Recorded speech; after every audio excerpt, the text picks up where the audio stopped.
ask you, Prof? Yes, sorry. yes.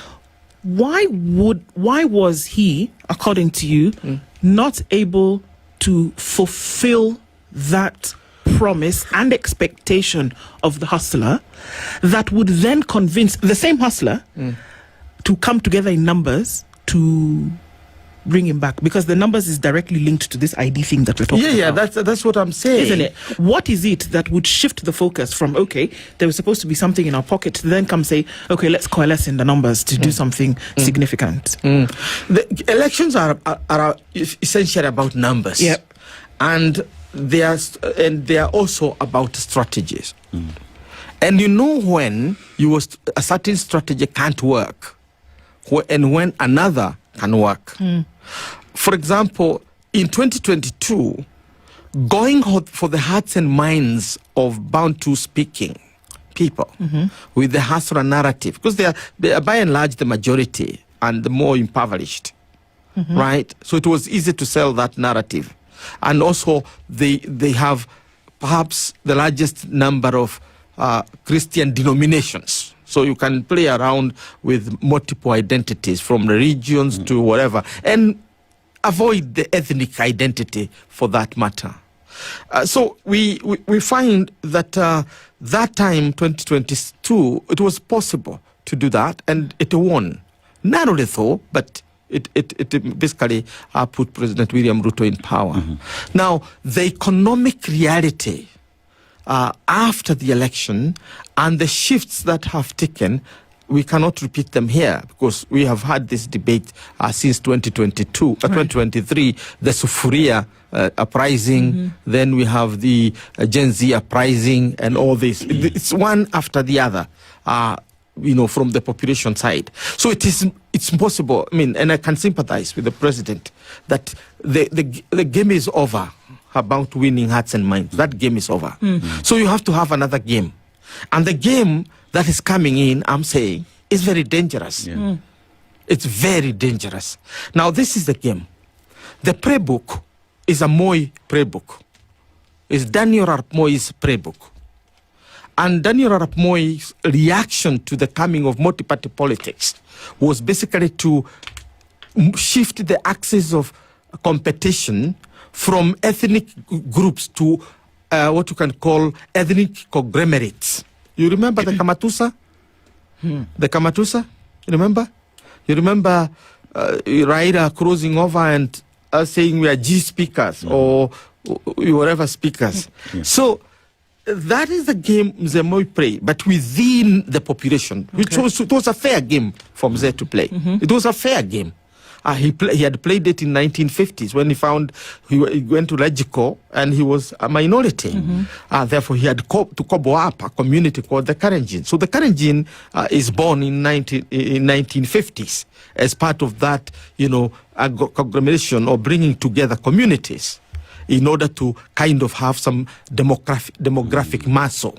He does it in 1990s in reaction to multi-party and bring in the Karenjin, the Maasai, the Samburu, the Turkana into the equation and comes up with a new ethnic conglomerate called Kamatusa.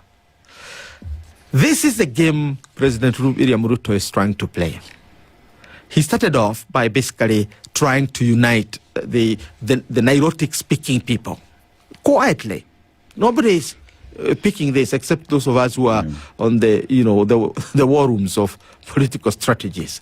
So the Kamatusa, the Kamatusa now is expanded with the coming of the Luo, and that was the whole idea about the broad-based government. There was nothing else, and that's why Gachagua found himself in trouble because he didn't belong. He's not part of the Nilotic speaking. So he had basically to be ejected so that he can bring in the broad-based government as a government of the Nilots, Nilotic speaking people, right? Then the Nilotic speaking people in their numbers will not deliver William Ruto to power. Therefore, you need a larger coalition. Then you bring in the Cushitic speaking people. And the Cushitic speaking people are the Somalis, and on this other side they are the Oromo. Our side of the Oromo are called the Borana. On the side of Ethiopia they are the Boranas, but they are also the other Raja clan, the Barento. So the idea is now to use that population to bring in. But when you look at it, it is also not enough. The Boranas are about 300,000, right? Or thereabout. The Somalis in their totality are 3.4. They're in the same league as the Kisis, the same league as the Merus and the Somalis. I mean, the Merus, the Masais, and the Mijikenda. They are within that league of the minorities as they were. So they can't help you fill the bag. So this is where you have had this bravado kind of speeches that we are overproducing, we have 4 wives, we have this. You are kind of in a just a mood of justifying the growth of numbers. This is basically what you are preparing Kenyans for, that we are coming. Of course, we know human beings, the gestation period of a human species is 9 months. 9 months. And the survival rate is very low for human beings. That's why we have this sophisticated medical intervention to ensure that you don't die before 5 years. Because human beings largely, pass on by 5 years because we have so many things, biological, and we have the weakest, things. So, in other words, you cannot justify population growth by birth. It's a stupid argument, but you make it. But the political import of it is that you want to say that in the next election, we will have extraordinary numbers that you have to understand is because we give birth. To me, that is what you're being prepared for. So this ID card business is all about increasing the numbers of our Somali population in Kenya because it is not enough. So what is the strategy?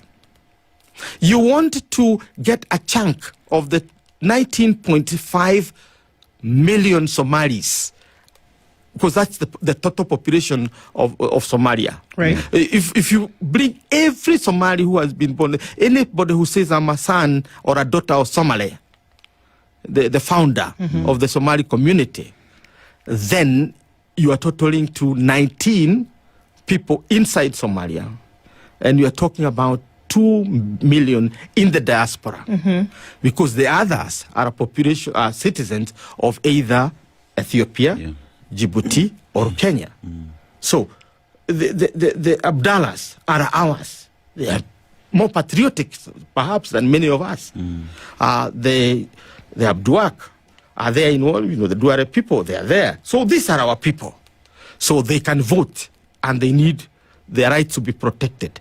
The problem is when you now reach out to the kith and kin across the borders and give them identity cards in order to beef your numbers in Kenya. In other words, you have begun to have a concept of political mercenaries. The concept of mercenaries has been limited to military. Yeah. Now we are beginning to get in, political mercenaries who come to fight. Because politics